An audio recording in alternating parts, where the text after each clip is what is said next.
Hello everybody and welcome back once again to Let's Play Crusader Kings 2, the Rogue Viking. Yes indeed, we're back again. I'm recording this about an hour and a half after I've just uploaded the last session because I really want to crack on. Really enjoying this game. Isn't it amazing when a game that you've played like hundreds of hours of can still grip you, can still draw you in when you start anew? Ah, it's good stuff. Right. A few things to go over before we start the ball rolling, as per usual. But these shouldn't take too long, I quite promise you that. Right, so in the last session then, this man, Duke Aelstan of Mercia, we ended on him because somebody of a similar age, married to a similar aged woman, of a similar religious viewpoint, was recently killed by the king, and the similarities were quite startling between the two of them, and I thought tongue-in-cheek when the session finished, I wonder if they're related. And tongue-in-cheek was not required, because they are related. They're brothers. House Mercia, quite a prominent, famous house, historically. He's obviously dead now. Did have a daughter who is now, of course, the Duchess of East Anglia at the moment. More about that in a second. Aelstan, of course, he's still alive. For how long? We wait with bated breath. But there's also another brother, another younger brother, Aelthwald of Kent. We looked at him in the last session, didn't realise he was part of the same family. And we've got little Adric down here, the baby of the family, age 48. He's just perched on the Isle of Wight, which has been added in Holy Fury. This little island down here. I've been there twice, and it had a particularly good time in a caravan park. So, 4 brothers, well, now 3, of House Mercia. And it seems the king doesn't like this family somehow. He's killed him. He doesn't like him because he supports a different heir. And he's charged this man with slander. So we'll see how the king continues to beat down upon House Mercia as we progress through. Just thought that was something a little bit interesting there to keep an eye on. Right, in relation to us then, and matters closer to home before we proceed onwards. First of all, minor titles. Uhtred, soon to be our bishop of Sherborne, soon to be our court chaplain if we get our way. We're trying to keep him busy. We give him the honorary title of High Almoner, and we're now giving him a bit more of a higher title of Court Physician. He's not a formal physician by any stretch of the imagination, but as a mastermind theologian, a man of great learning, he's got God on his side, and if God can't heal, then who can? So we're going to trust this man and his religious healing ways, if we need them, to see us through if we come down with some malady. And if we don't, well, it's God's will, isn't it? So that's Uhtred, and we've got one more slight issue, is that we don't have a commander because we kind of ousted the other one, who was a mystic, if I remember. Well, it so happens I've found the ideal candidate. Now, there is a candidate who is better served in terms of the martial level. If I just bear with me a second, people, I'll get there.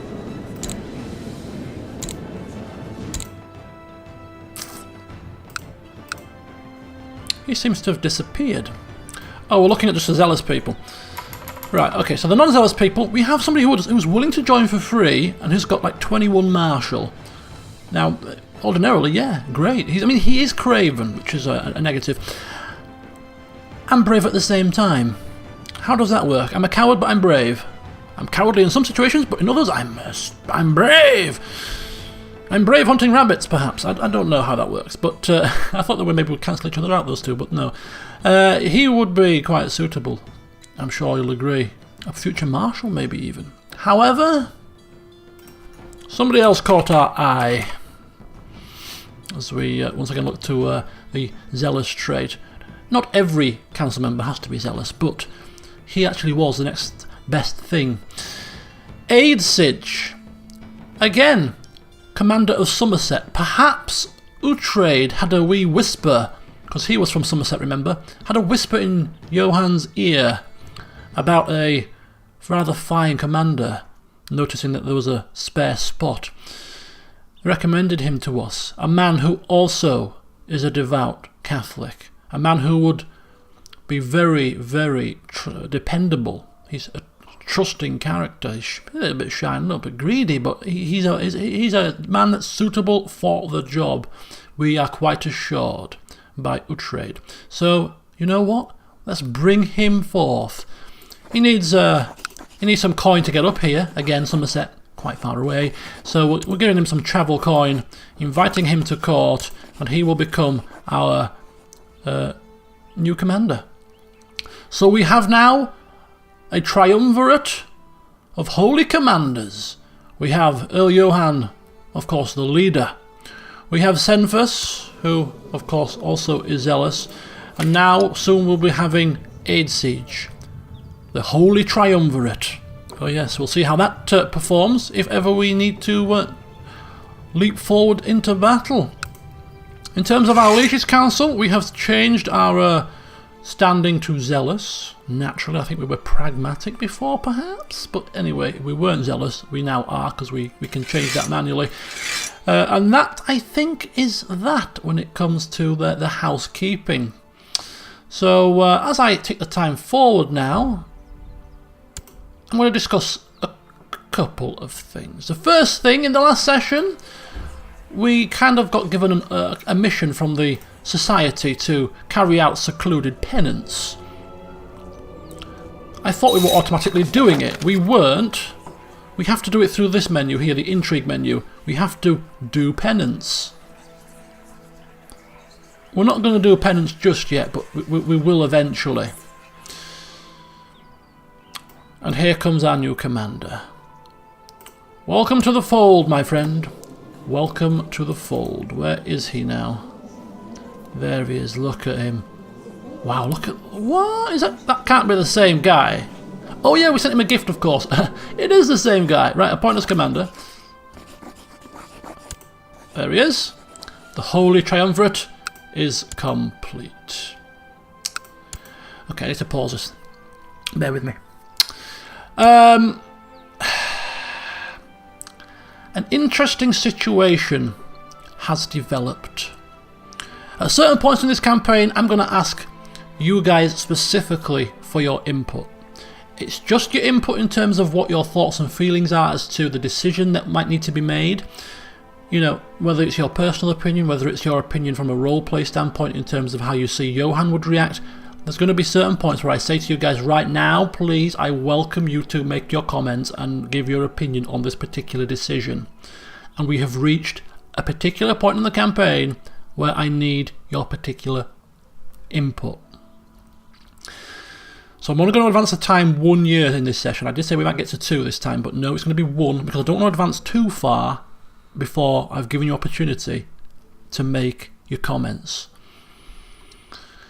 Okay, here goes. We have just been, I wouldn't say besmirched. The king barely knows us, and if we know from the history of Aethelstan, he ousted the Vikings from this area quite recently. He's not going to entrust the duchy to a half Viking person. I get that. Roleplay, of course. He's giving it to his brother, which you naturally would do anyway, so we get that. And whilst we are under this man's wing, we're kind of shackled. We can't go forth and do what we need to do militarily and expansion-wise to promote our faith. Because we can't really do anything internally without this man say so. Now, just down here, there's a rather large duchy of East Anglia. Rather large duchy indeed. The former ruler was cynical, a disbeliever. Probably spread that disbelief amongst his court. Spread that disbelief amongst his family. She's far too young. She's still a babe at the breast. But like father, like daughter, she could well grow up to be exactly the same. Not only that, but if we take a look at some of the counts within this land. Cynical. Cynical. I think that might be it. Or is there 3? Oh, he's got 2 lands. Cynical. This place is in need of a shake-up, and a babe at the breast is not the person to shake it up. Word has come forth via our network. We have a newly appointed zealous spy master. So he has, to quote Game of Thrones, little spiders where required when it comes to matters of religion. And it just so happens that his little spiders have heard on the grapevine that the Pope is not quite so happy with this particular situation here. He's heard of issues. So when word was passed to the Pope on Earl Johann's behalf, who's still in a monastery, I believe, that would he support a devout Catholic's plea to bring salvation to these people? Would he support us?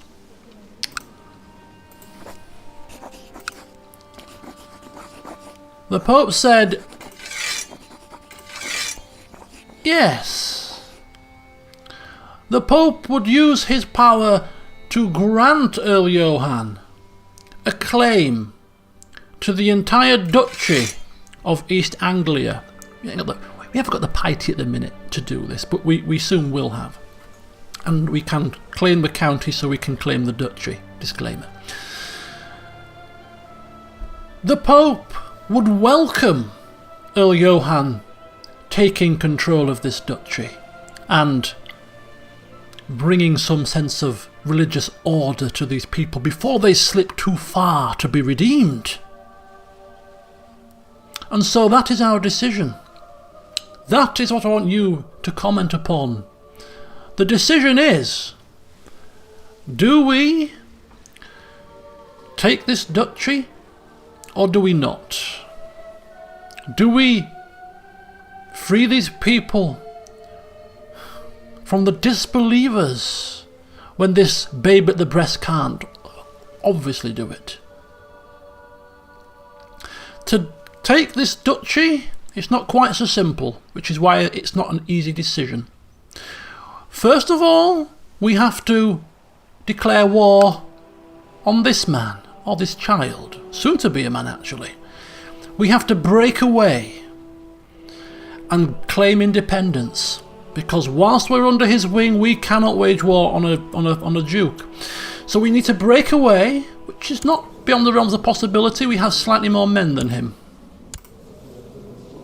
Plus, he'll lose men when we break away, because some of our levy goes to him, so he's going to be even more hamstrung. So breaking away from him is not a problem. We could achieve that. But once we have our independence from him, we would then need to wage a second war to take the Duchy of East Anglia, which would more than likely require some mercenaries, some assistance, some manpower. What's the problem? Just hire some, you say. Of course we don't have the cash.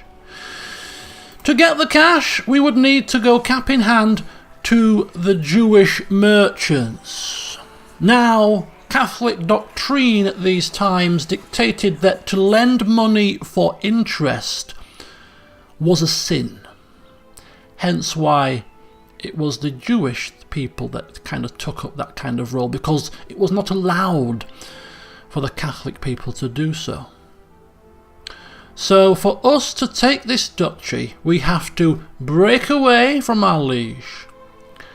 We have to go to the Jewish merchants and lend money from sinners. What does that make us? And then we have to wage war, of course, with this little child here, Aelfgith. Quite a few steps, and there's a few. I mean, the steps are fine. It's the lending money from the Jewish sinners that is the main issue. Would we cavort with sinners for the greater good? At the end of the day, We could always do penance afterwards. To enable Earl Johann to make his decision, he needs time to think about it. This is an important decision. He needs time to contemplate. And so, in order to do that, the time is now for his pilgrimage. And whilst he's on his pilgrimage to a site most holy, he shall contemplate this situation. And then when he returns, he will make his decision. So get commenting. Well, I'll take your comments into consideration, and then I will convey Johann's decision. It may actually change depending on what happens in the next 11 months, but I don't think much is going to change by then. So off we tootle on a pilgrimage, and hopefully by the end of this year we'll have finished and we can get to seeing what Johann is going to do. So we're going to choose a holy site. In the west, Jerusalem or Rome, or a saintly burial site. Well, I'm hoping to get to Rome because maybe Johann can converse with the Pope. Maybe he can ask the Pope personally. You know what, Mr. Pope Man? Official title. What would you think if for the greater good, and I was to do many a penance afterwards, I just lent a bit of money from the Jewish moneylenders? Would you absolve me of my sins? That may sway us. To Rome, we get to choose, in fact. So we're going to Rome to ask the Pope what his thoughts are on our little plan. Let's take a look at the Pope's stats. Let's take a look at his traits. Would he? Deceitful. He's zealous, patient and diligent. Diligent? Likes to get things done. That's what we're trying to do. He does have a little bit of deceitfulness in him. Dishonest nature. Maybe we could sort of sway him. Our bags are packed and everything is in order. Soon we will walk the streets of the Eternal City and see all its marvels. On off we too. Let's hope we don't die in the meantime. Right, Senfus is taking charge whilst we are away. He's been given orders. He knows what to do. Nothing too extravagant whilst we're away. Just hold the fort. It's been raining for days. So bad, sir. I mean, it is the wrong time to be doing this, I suppose. We should have waited till the summer. Rain is pouring down. It's impossible to travel the roads. Why does the Lord punish his faithful pilgrims? Why? He's simply giving us a trial and tribulation to get over. If we cannot make it past a bit of rain, then who are we? 10% chance for pneumonia, 30% chance for flu, no effect. Look at that. He soldiers on. He battles through the rain. He has to get to Rome. He has to ask the Pope the pertinent question. You lay awake at night reflecting on your pilgrimage. It's an inner journey as well as a physical one, but can you be sure of which destination it will take you to? And do you even want to have that certainty? Do we let our mind wander, or do we? Or, I don't understand. I don't understand. I don't want to do it for stats reasons. I want to do it for what makes the most sense. But maybe his mind wandering is all about his turmoil, his internal strife about his decision. So yeah, maybe his mind is wandering a bit. Okay, that's fine. Fever in the morning. This is not good. When you are shivering, the next you are sweating. It's okay. Dysentery? How can he bloody give us advice? We're like halfway across the world. Or maybe we took him with us. Maybe we took him with us because we were fearful of coming down with some malady. We haven't got dysentery. It's a bit of flu, man. Come on. That out in the rain, you see. Hair got wet. What's left of it, and old wives' tales. When your hair gets wet, you go out after a bath with wet hair. Oh no, you can't do that. Oh, you've come down with. I told you, didn't I?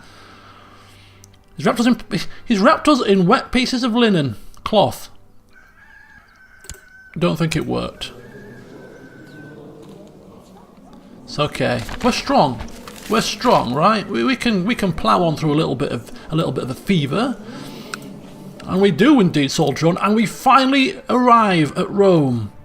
As you enter the Eternal City, you are struck by the many ancient buildings and monuments that you pass by. It is truly impressive, and you try to imagine how the apostles felt when they first came here on their holy mission at a time when the city's power was at its peak. Though large areas seem to be depopulated, the city still boasts an impressive population concentrated around the Tiber River. The holy sites you want to visit are primarily the basilicas of St. Peter and St. Paul, as well as other early churches and places connected to the martyrs. You start making your way to the centre of the city, hoping that you won't get lost in traffic as the crowds start to get more dense. And indeed, we have one eye on the Pope.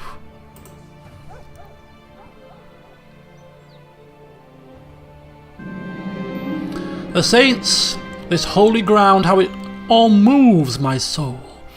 I realise now that all my life up to this point has only been a preparation for this journey. How wondrous that the light of the Lord truly shines in me, a poor sinner. Don't beat yourself up, Johann. From now on I shall always do his work. Praise Jesus, for I have been enlightened. If you thought he was zealous before, God help us now. God help us now, literally. So I feel like I'm blaspheming here. You have finally returned from your pilgrimage. It was a rewarding and interesting journey, and you'll do it all again if you could. Still, it's good to be home. We have gained 30 piety. We are now a pilgrim. And the regency has ended. So he's going to sit and he's going to contemplate the advice that he was given. And, Duchy of Essex title has been created. New important decisions. Seek treatment for illness. Okay, where's that? Your court physician is called. God, don't kill me, please. Don't kill me. Pneumonia. Right, okay. Do not kill us. The liquid in the chalice was warm and sour. It will chase the other heat away, our physician explained. Decent treatment. Okay. Yeah, it's not the worst illness to have, a fever by the looks of it. Yeah, it's just a bit burny, bit burning up a bit. That's all, nothing major. Just a hot sweat or two here and there. There are many mysteries in the Catholic faith. It might be interesting to spend some time delving into the old texts of the Bible. Of course we have time for this. He's doing all he can to try to... Oh, Jesus wept. Oh, I keep blaspheming. No, come on, please. Please don't kill us off after a pilgrimage. No. Not when we had such great plans. No. You now have pneumonia. It's fine, we're strong. I just keep relying on this. It's okay, we're strong. Johann is strong. He is a strong man. Oh no, come on, please. Uthred has come to see us and offers us treatment. There's different types. An experimental treatment, extreme or a bit more safer. Tried and tested methods. Let's go for tried and tested. He's not a trained physician. Just do what you can. Pray hard and pray long, as I am doing whilst shivering and coughing. He's brought a croaking bucket to us. Expose our upper body. Grabbed a toad, gutted it, and placed it on our chest, the still twitching carcass.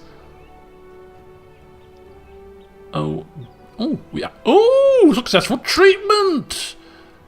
Oh, that's good. That's good. It's offset the pneumonia, so I'm thinking we're going to recover. Commentator's curse, of course.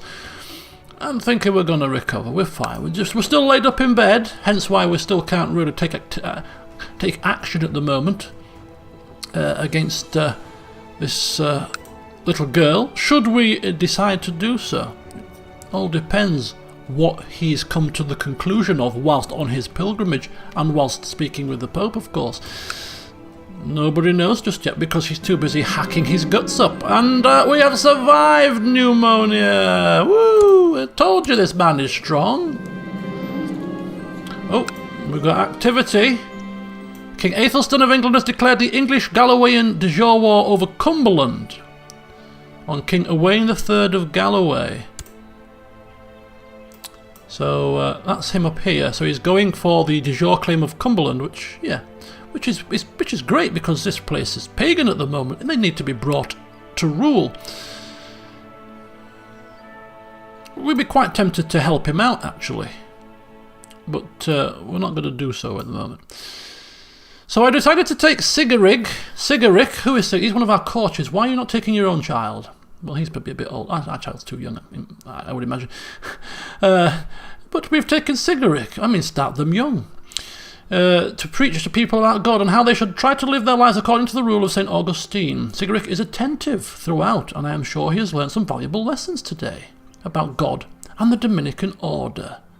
Look at that. Very good. Very good indeed.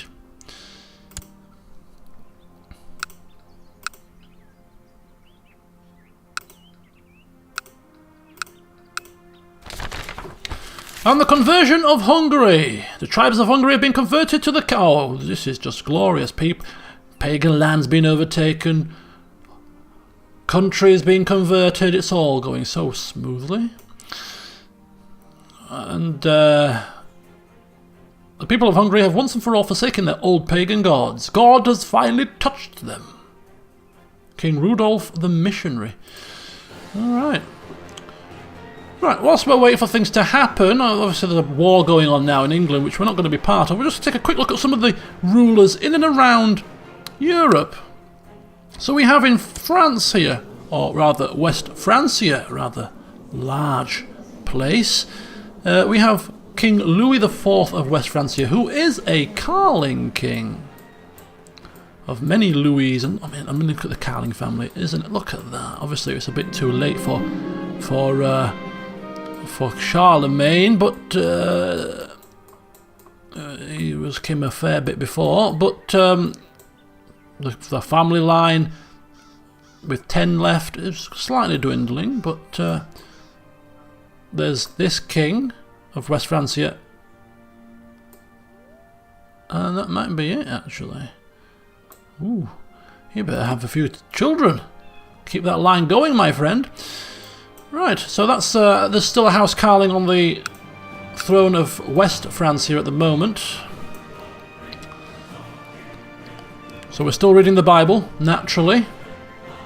The texts contain many items of wisdom and also give hints to the most important mysteries of Jesus. The texts illuminate me. Maybe we are finally finding the answer that we seek.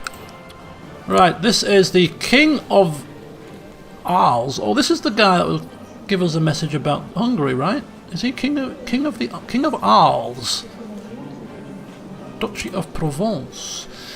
Okay, so the King of Arles, of course, we have the King of Italy, King Hugues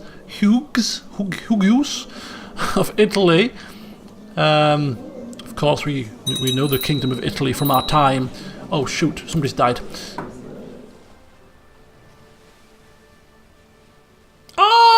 Oh! Wait just a second! Yeah, we know about the Kingdom of Italy from our Cobbler playthrough.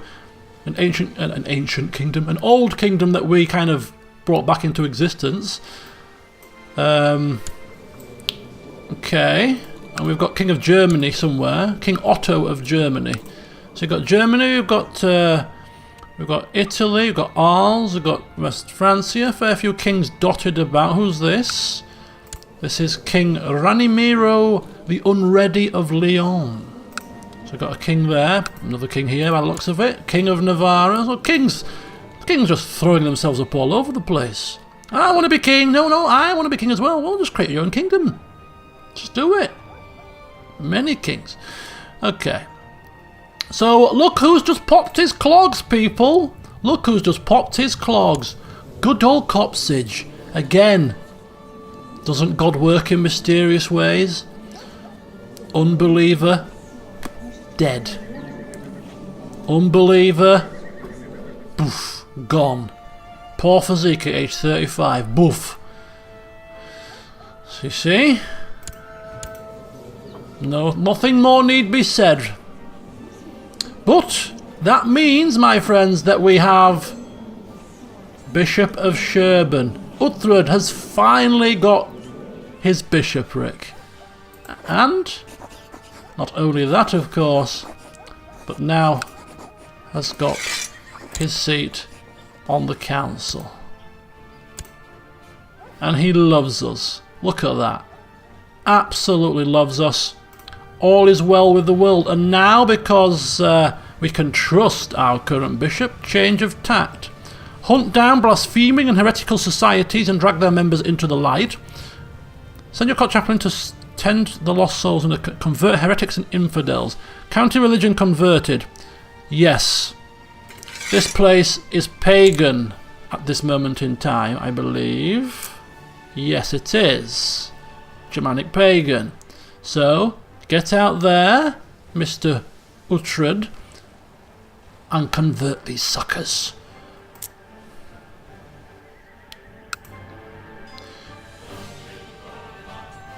So we need another successor for the bishopric, which we'll get to off camera. And we now need a new court physician. Can we get a court physician? Is it time to recruit another one? No. Every 3 years. So that worked out rather perfectly, because we don't have to revoke his title now and suffer the ire of our vassals. Don't you just love it when a plan comes together? Beautiful.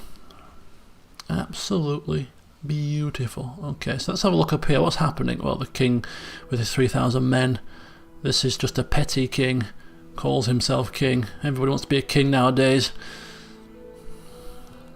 We're obviously seeing the power of a true king right before our very eyes, not some person playing charades. We don't have enough money for a feast. In the last session I did say we were going to have a feast, but we don't have enough coin. King Owain has been in prison, which means it's war over instantaneously. Look at that. Just boof, captured him, job done. Goodbye, Cumberland. Goodbye, Cumberland, indeed. He's just, look at him, he's just toying with him. He's just toying with him. I don't want to press my claim just yet. Nah, I'll just hang on to it for a few weeks. You know, just torture you in prison. No, we don't wish that upon people, of course. We're devout Catholics, of course. I'm speaking as the player. I slip into these moments of tyranny. Yep, Cumberland has been captured. Of course. The more we think about this king, the more we think he's a holy man. We don't, as I said, we don't condone revenge, but or taking, murdering people. But he has got rid, by hook or by crook, a non-believer from this place and opened up the opportunity for someone else to sweep on in and put matters right. And now he's brought pagan lands under the control of us Catholics. We're liking him. We're liking what he's doing. We're liking the direction he's taking. I think we're going to get along.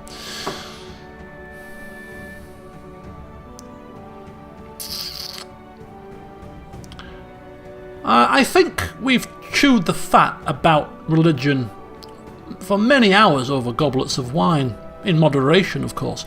And I think it's about time we actually opened up our library. This is our personal library, of course. Nobody has access to this other than me and a very select few trusted individuals, so he should be very, very privileged. And he better be grateful. And we're going to end the session right here because he has finally reached his decision. He's got past his illness, he's contemplated, he's read his Bibles and books and scriptures like it's going out of fashion, and he's even spoken with the Pope directly. So what has he decided to do about this little situation here? Let me know your thoughts. What should he do? I shall take them into consideration, combine them with my own, and then Johann will make his choice at the start of the next session. Could be exciting times lay ahead, or it could be a bit more of the old waiting game. We shall see. Until next time, see you soon.